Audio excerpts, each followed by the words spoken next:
Okay, God is crying. Okay, good. You should cry. Actually, no. Wotan is giving us the weather I love. Man, I love this, the atmosphere. But all right, Mr. LaFond. I remember the video I did. Literally a year and 3/4, almost 2 years ago. Very ominous video on New Year's Eve 2019. Well, with all the stuff that we've been through and of all the nonsense and evil that's going on before your eyes, I guess I'd figure get some of your thoughts. Basically, you're heading out west, right? Yes. Tonight I take the train to Chicago, and that's pretty much all the trains meeting there. There's a real vast train yard, and then they go to the south, southwest, west, and northwest. Yeah. Well, I'll ask you just short little questions here. I'll direct it where there's a good chance I'm not going to see you for a long time. The way they're messing around with the jab, like as you like to call it, the Jacksonation.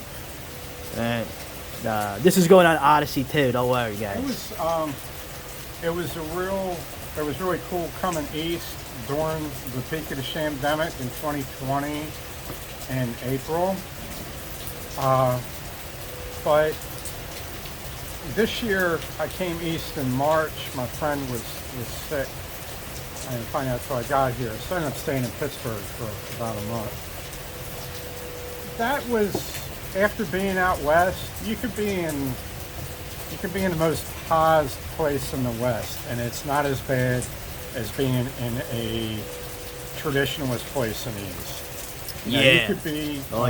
You could be with a bunch of Kool-Aid hair, freakazoids out in Portland, and it's less gay than being with a bunch of Republican gun owners in the east. Okay, that's just particularly because everybody believes in the holy plague, and it was just really irritating dealing with that after a year and a half, still not knowing anybody that perished from the most deadly pandemic in human history. That my interactions with people were still being largely dictated by whether or not I had been Jacksonated, okay, which I think is eventually going to be done with an ebony phallic symbol. Oh yeah, yeah, but so my plan is to not come east of the Mississippi until May 1.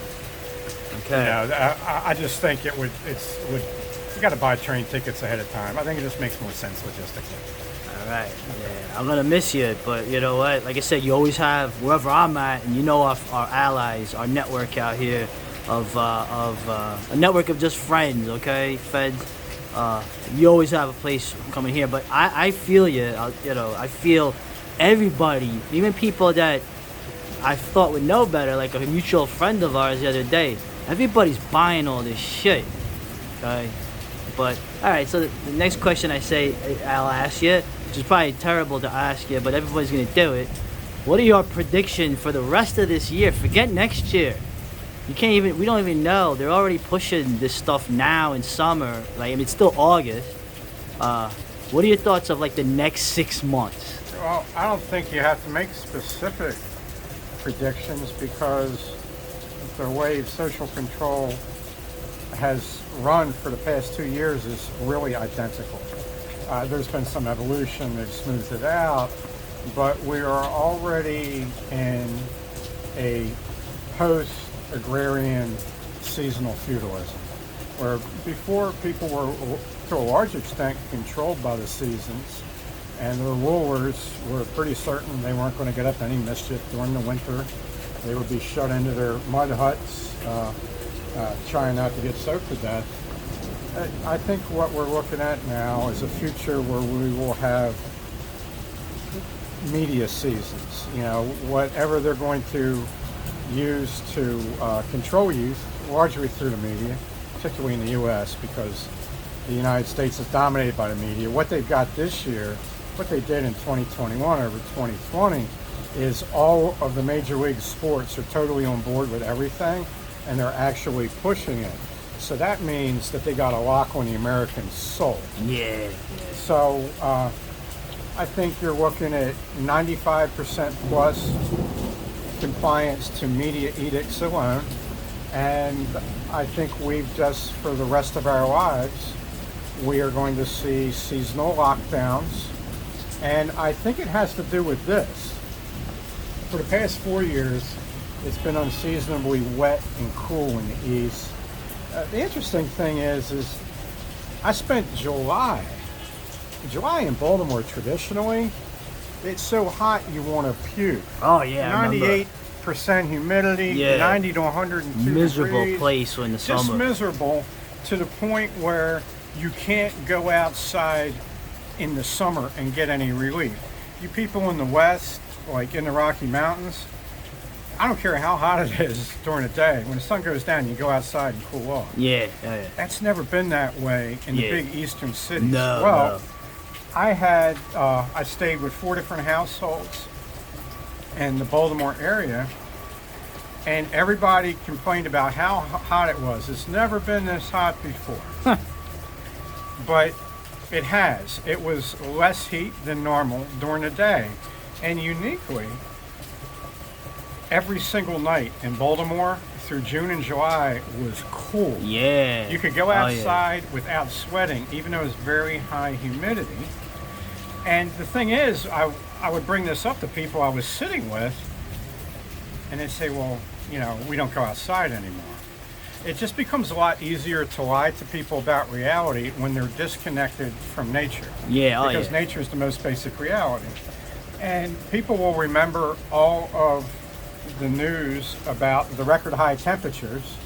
And of course, the news doesn't cover the record snowfall, doesn't cover the 5 feet of snow in the springtime in Denver. It doesn't cover that kind of stuff. But it will cover whatever heat blip you've got and chalk it all up to this bogus global warming cultism, when in reality we're going into a cooling phase, and very much like I think what Thucydides documented in the Peloponnesian War. So, and with that comes an increase in respiratory ailments. My personal doctors told me for the past 4 years, respiratory complaints among his patients have been unusually high because of increased moisture and increased pollen caused by the increased moisture, and a lot of kind of soupy, cool but not cold spring and autumn days and nights, which keeps people inside like they would normally only be kept inside in the winter, and will cause an increase in these close contact transmissions of respiratory ailments. So that's going to continue, I think, generally to be on the rise for the next 30 years.